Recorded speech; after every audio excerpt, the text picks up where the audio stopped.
Unmasking the Illusion was my campaign slogan.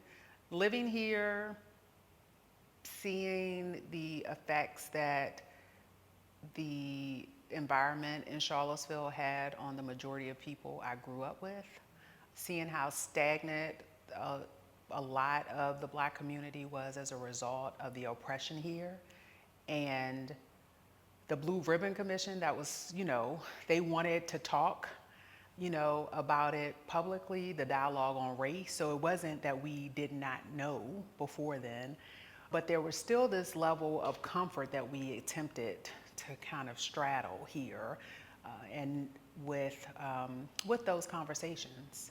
And so when I was thinking of a campaign slogan, I couldn't imagine anything that was rosy or like we're better together type of slogans. I wanted people to know that we're still very much, this is still very much a plantation mindset that we're living on, and that there was still a lot of things for us to fix. I'm not in the camp that you can't do anything internally. I do believe that there has to be people on the ground, internal to government structures, if we're going to fix this.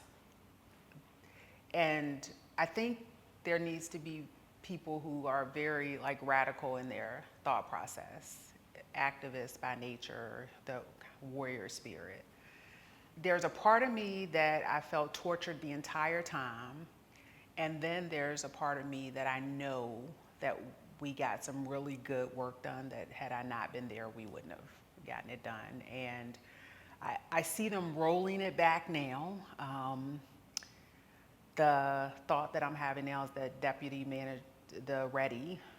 deputy city manager of racial equity, diversity and inclusion, which the first name change was the deputy city manager of social equity, which is, they started using that I think in the 60s, and it hadn't produced any social equity. So we can talk about, I wanted the racial piece in there to know that there were still a lot of disparities in regards to race here, and we knew that, we were honoring that.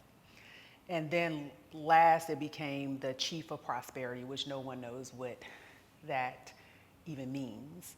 It has felt like the current administration attempt is to, even before the federal administration that's currently in place, 47 and his gang, that they were rolling back to appease people. And that was part of Unmasking the Illusion, to talk about how many times in history Charlottesville had been a part of that rollback versus moving forward.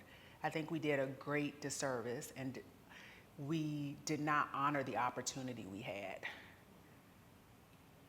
to truly change things and create a model